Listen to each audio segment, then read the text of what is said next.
Caribbean Newsline is brought to you by the Barbados Tourism Marketing, Inc.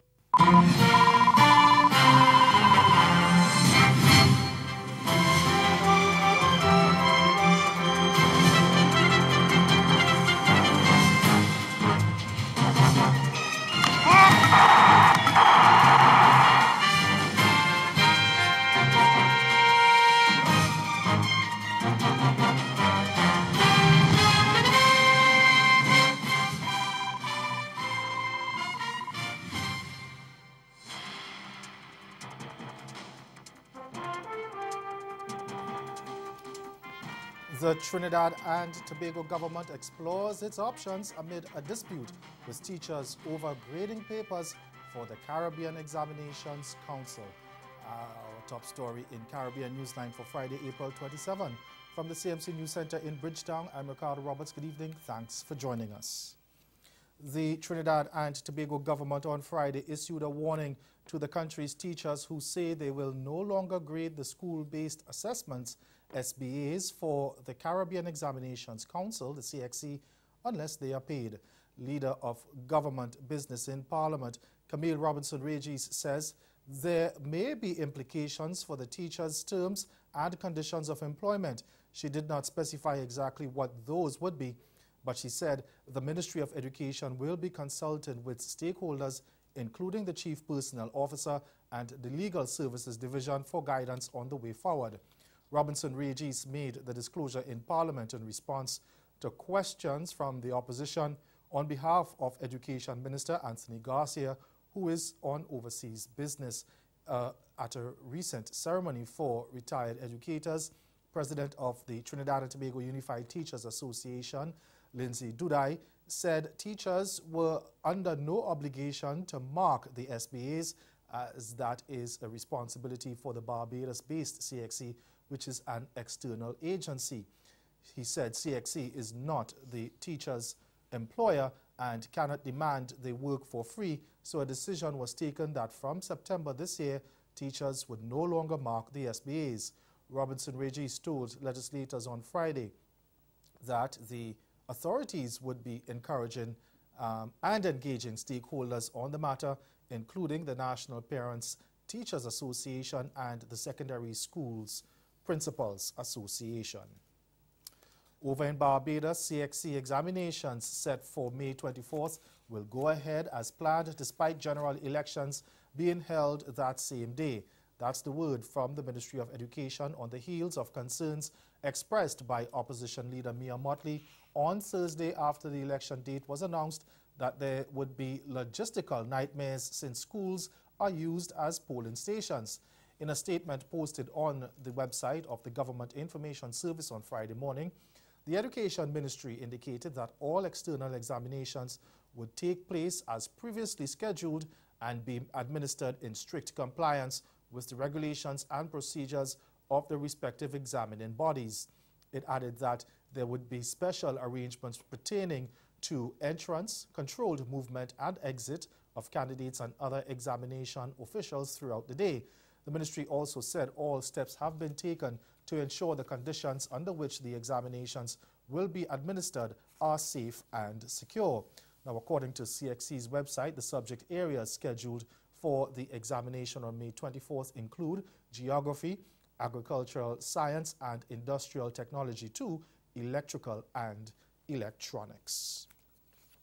The two main political parties in Grenada are denying that they used the services of United Kingdom data mining firm SCL ahead of last month's general elections. SCL is the parent company of Cambridge Analytica, which is accused of manipulating election results in a number of countries. Grenada was named on its global website as one of the countries in which it has provided electioneering services. But Prime Minister Dr. Keith Mitchell says neither he nor his ruling New National Party has ever used non-regional companies to assist with election campaigning. Certainly have not used anybody from the outside. The persons who helped us in the campaign with our PR are well known persons. I'm talking about outside of the region now. The local people, Mark, as you know, is a chief consultant on our public relations campaign, and Faith, who is Vincent John, was also there. We clearly had involved a polling organization in the region, and we were better off for it. We believe in our local Caribbean people. And the main opposition National Democratic Congress has also denied using SCL. Public Relations Officer Randall Robinson told CMC's Grenada correspondent Linda Straker via WhatsApp that his party did not use SCL's services during 2012 to 2018, which is when he became closely involved with the party. He said he could not say what happened before then. The Jamaica government may not get the support it needs to extend the state of emergency in the parish of St. James again. The opposition People's National Party, the PNP, has signalled that unless there are overwhelming reasons for it to be extended, it will vote no. The House of Representatives in January approved an extension of the state of public emergency in St. James, which expires next Wednesday, May 2nd. Andrea Chisholm of TVJ News reports. Rampant crime and criminality, reasons given for the state of a public emergency in St. James and St. Catherine North. The one in St. James has been extended until May 2 and St. Catherine North July 3. Those extensions were supported by the opposition, which contributed to the two-thirds majority vote in both houses of parliament. At a press conference on Thursday, though, a message to the government. I think the government should hear and hear clearly that we are not prepared to extend beyond the current request unless there is some overwhelming reason presented. And so they repeated the call for a comprehensive crime plan.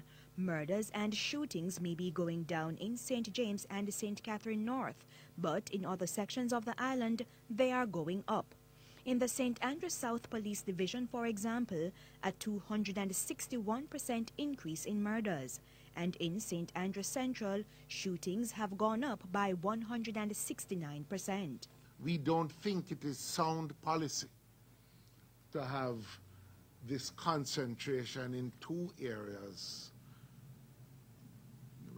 while the rest of the country and the citizens in the rest of the country are facing this intolerable increase in the levels of crime in areas. Opposition leader Dr. Peter Phillips reiterated that the framers of the Constitution did not intend for a state of a public emergency to be used for a lengthy period. These are enormous powers that are provided for in a matter highlighted perhaps most strikingly by the so-called Keith Clark issue. Mr. Clark was fatally shot by members of the security forces at his home in the 2010 state of a public emergency in the hunt for Christopher Dudu's Coke. In the meantime, the opposition again took issue with hundreds of people being detained without charge, while lawyers for those detained work to protect their human rights and need for balance.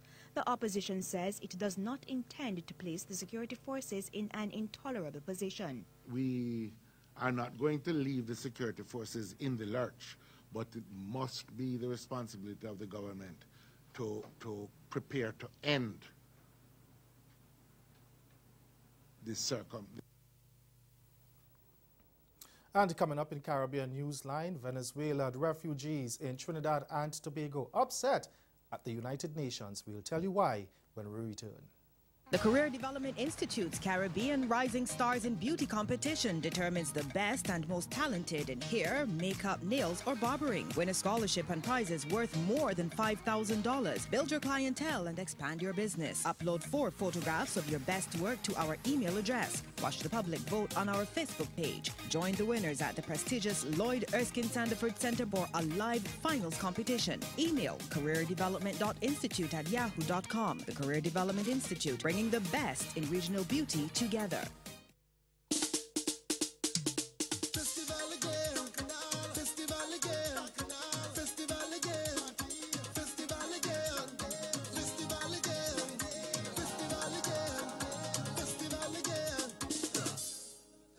Caribbean's greatest summer line. Yeah, it's culture on my time. 44 years we here. I know you love it here. Troops and festivities. We love the Caribbean. The all night, no time for sleep. Emancipate with we. Let food and folklore. Culture on the 44. Let food and folklore. Welcome to our island shore. Let food and folklore. Entertainment to die for. Let food and folklore. Culture on the 44.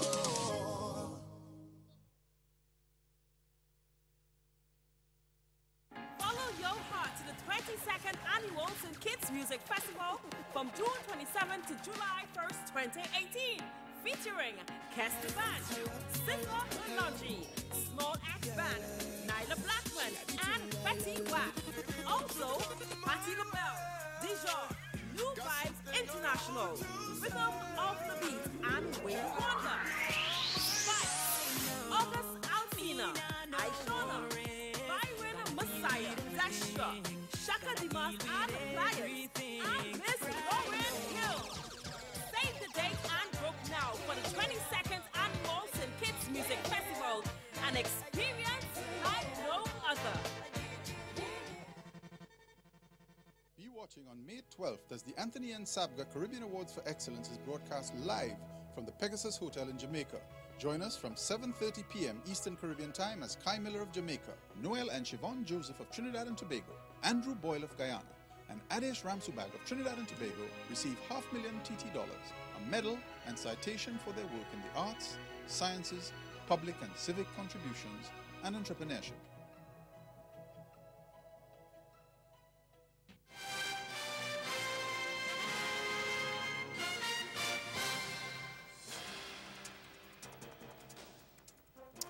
While the United Nations has been criticizing Trinidad and Tobago authorities for deporting 82 Venezuelans last weekend, it is now getting a tongue lashing from refugees in the Twin Island Republic for failing to protect them.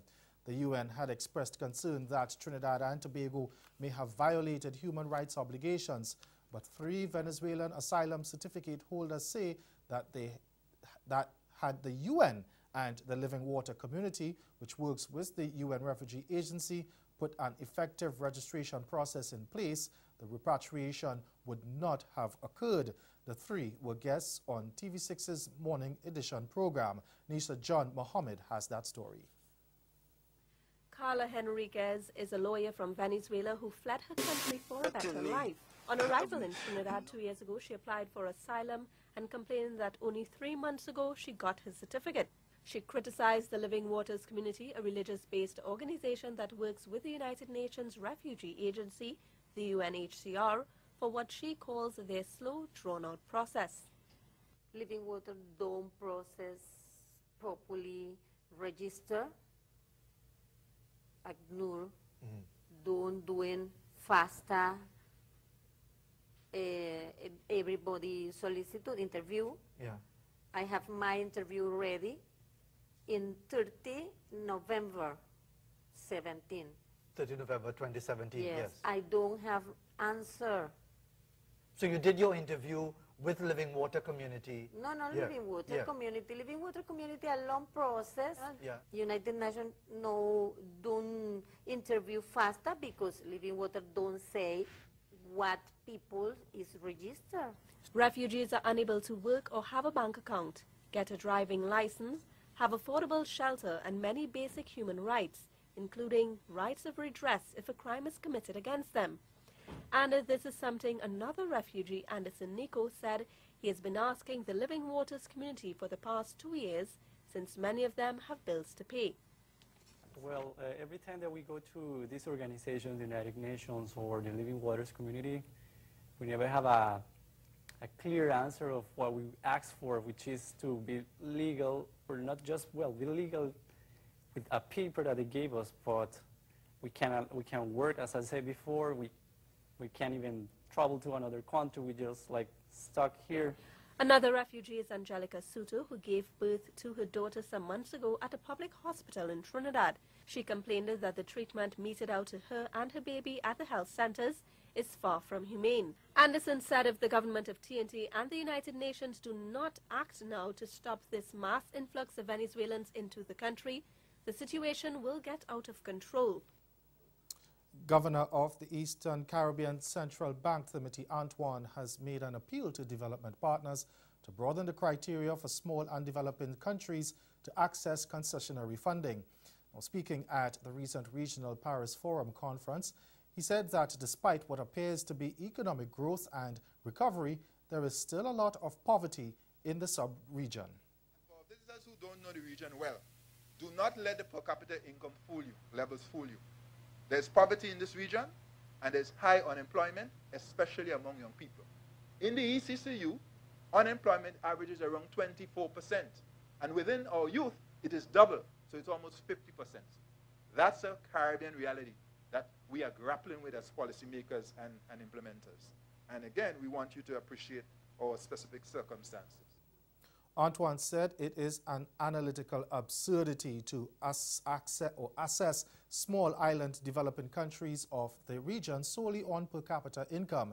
He has asked the development partners to consider the vulnerability of countries as a key matrix in determining the Caribbean nation's need for concessionary funding. You cannot use per capita income as a major and sole criterion for determining access to concessionary financing. You're going to get it wrong every time, all the time, especially in small states. You take the case of Dominica, 200% of GDP, 200%. In fact, 226%, Financial Secretary, if I recall. The whole country, the whole country. This is not a region, this is not a parish. This is not a constituency, the whole country. Per capita income cannot give you an effective analysis of that situation. And so we strongly encourage development partners to consider vulnerability as a key matrix and criterion for determining access to funding. Antoine also urged the forum to consider other options such as an automatic standstill clause in all debt agreements for small island developing states. He also called for debt forgiveness for Caribbean countries that were hit last year by Hurricanes Irma and Maria. And in our entertainment news this week, the burgeoning film industries in the eastern, or at least 4 Caribbean countries, are hoping to partner with China to get the help they need to develop further. And charge d'affaires from the Embassy of Trinidad and Tobago in Beijing, Aisha Wharton, has expressed the hope that this week's Beijing Caribbean Festival would assist her country, along with Barbados, the Bahamas and Jamaica, in achieving that. Now, over a 3-day period that ended on Thursday, films from those 4 countries were screened for free at the Beijing Normal University. Wharton, who served as the coordinator of the series on behalf of the Caribbean Caucus of Embassies in Beijing, said the 8 films were carefully selected to offer viewers a better understanding and a more realistic view of the Caribbean. The Trinidadian diplomat said one of the other aims of the festival was to demonstrate what the region's film industry has to offer and how it can make a contribution to development.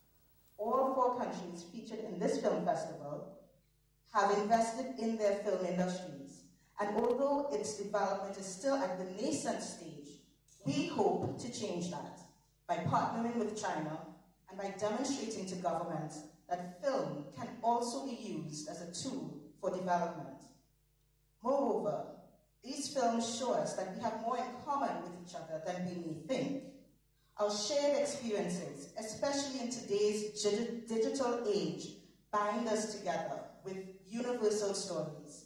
Stories such as defining identity, immigration, and the challenge of overcoming poverty. And ahead in Newsline Sport, a skipper named for the Barbados Tridents in the upcoming CPL. We'll tell you who after the break. Stay with us. FAS Promotions in association with Hot 95.3 FM present the Digicel Reggae on the Hill, Farley Hill National Park, Sunday, April 29. Gates open at 11 a.m. Featuring Everton Blender,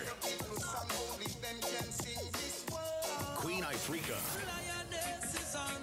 Jacure,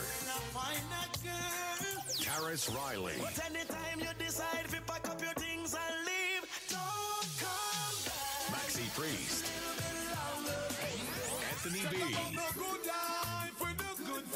plus West Right Side A-Red, Tabitha, King Slim, Triple X, Easy B, Khalid, Superstar, Danny, Project X-Men, MCs, Peter Coffin, Jamar and the Stars. Get your tickets from the official box offices or ticketlinks.com. The Digicel Reggae on the Hill, Farley Hill National Park, Sunday, April 29th. The Career Development Institute's Caribbean Rising Stars in Beauty competition determines the best and most talented in hair, makeup, nails, or barbering. Win a scholarship and prizes worth more than $5,000. Build your clientele and expand your business. Upload 4 photographs of your best work to our email address. Watch the public vote on our Facebook page. Join the winners at the prestigious Lloyd Erskine Sandiford Center for a live finals competition. Email careerdevelopment.institute@yahoo.com. The Career Development Institute, bringing the best in regional beauty together.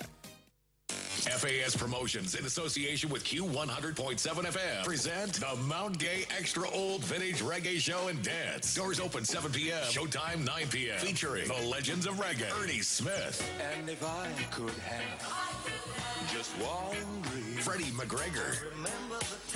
JC Lodge. Leroy Gibbons. Tony Tuff. Johnny Osborne. Josie Wales. Troubadours International, Little Rick and DJ Frog, DJs King Scorpion, Black Cat, Daddy Fabian, and Alvin Thomas. MC Admiral. Get your tickets from the official box offices or ticketlinks.com. The Mount Gay Extra Old Vintage Reggae Show and Dance, Friday, April 27th, Kensington Oval. It's going to be a night to remember.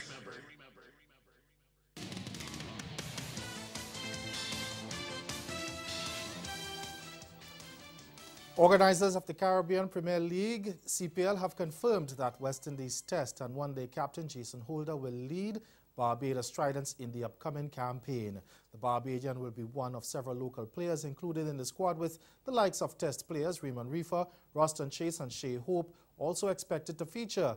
He had been expected to skipper the side, especially with perennial Tridents captain Kyron Pollard being picked up in the recent draft by St. Lucia Stars. Holder is a well-respected cricketer who has also led Barbados Pride in the regional domestic competitions and has been a key part of the Tridents setup in the past. He was not available for last year's CPL due to West Indies commitments, but said he was expected by the prospect of the coming campaign. Jamal Holder, another Barbadian who was a member of the 2016 Under-19 World Cup squad, will be part of the Trident squad this year and said he was looking forward to playing under his namesake. Tridents have undergone a complete overhaul following their disappointing campaign last year, where they won just 4 of their 10 matches. They have secured the services of New Zealander Martin Guptill and South African Hashim Amla, and will also have hometown favourite Dwayne Smith as a member of the squad. Staying with cricket, West Indies women will intensify preparations for the defence of the T20 World Cup title when they undergo a months-long training camp starting next week. 14 players headed by Captain Stefani Taylor will be put through their paces at the April 30th to May 30th camp by head coach Henry Springer and his assistant Stuart Williams. Batsman Kishwana Knight and leg spinner Afi Fletcher will not be at the camp because of injury, and senior all-rounder DeAndre Doughton is unavailable due to personal reasons.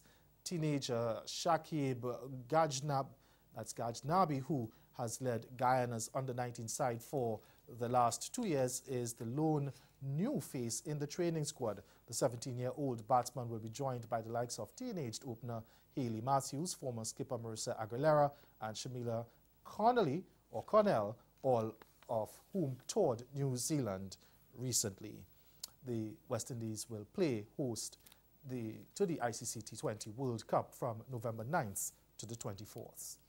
Over to football now. Jamaica's Reggae Boys handed St. Kitts and Nevis a 3-1 drubbing on Thursday at the Warner Park in what was the first of 2 international friendlies ahead of the CONCACAF League of Nations tournament in September. The Jamaicans took the lead from an own goal from Katishan defender Justin Springer in the 22nd minute before Jamaican midfielder Fabian Reed made it 2-0 2 minutes later. Jamaica continued their domination of the first half after attacking midfielder Chevon Marsh made it 3-0 before the half-time whistle. However, host St. Kitts were not left disappointed as midfielder Kennedy Isles pulled back one for the home side. There were no more goals scored for the duration of the match. Jamaica's next assignment is against Antigua and Barbuda on Monday. And Bermudan striker Naki Wells has not given up hope of being successful in England's top flight and has set his sights on a big season next year after failing to nail down a starting role at Premier League club Burnley this term. Still without a Premier League goal after a handful of substitute appearances, Wells was handicapped early on this season by minor surgery for an ankle injury, which sidelined him for several months following his move from promoted Huddersfield Town on transfer deadline day last August. Wells, who scored 44 goals during his 3-year stint at Huddersfield, found himself behind Ashley Barnes, Sam Vokes and Chris Wood in Burnley manager Sean Dyche's pecking order among his strikers. Wells made his long-awaited Premier League debut in Burnley's 3-0 defeat at home to Tottenham Hotspur last December as a lead substitute and has since made 7 more substitute appearances. Burnley are 7th in the Premier League and on course to secure a place in the next season's Europa League. And a former athletics administration boss in Jamaica is cautioning authorities to not to rush into hosting an international meet. Mike Fennell signaled the warning in the wake of plans to Jamaica to push through bids to hosting a number of international events. The idea has sparked a debate among members of the athletics fraternity. And that's for sports. Stay with us. We'll be right back.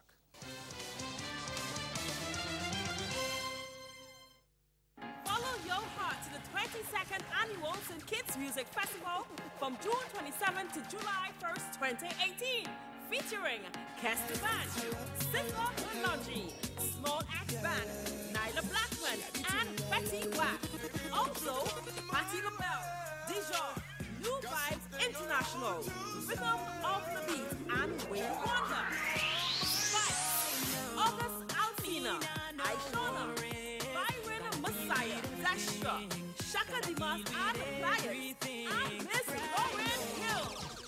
Save the date and book now for the 22nd Annual St. Kitts Music Festival, an experience like no other. FAS Promotions, in association with Q100.7 FM, present the Mount Gay Extra Old Vintage Reggae Show and Dance. Doors open 7 p.m., showtime 9 p.m. Featuring the legends of reggae, Ernie Smith. And if I could have just one dream, Freddie McGregor. JC Lodge. Leroy Gibbons. Tony Tuff. Johnny Osborne. Josie Wales. Troubadours International, Little Rick and DJ Frog, DJs King Scorpion, Black Cat, Daddy Fabian, and Alvin Thomas, MC Admiral. Get your tickets from the official box offices or ticketlinks.com. The Mount Gay Extra Old Vintage Reggae Show and Dance, Friday, April 27th, Kensington Oval. It's going to be a night to remember. Be watching on May 12th as the Anthony and Sabga Caribbean Awards for Excellence is broadcast live from the Pegasus Hotel in Jamaica. Join us from 7:30 p.m. Eastern Caribbean Time as Kai Miller of Jamaica, Noel and Siobhan Joseph of Trinidad and Tobago, Andrew Boyle of Guyana, and Adesh Ramsubag of Trinidad and Tobago receive $500,000 TT, a medal and citation for their work in the arts, sciences, public and civic contributions, and entrepreneurship.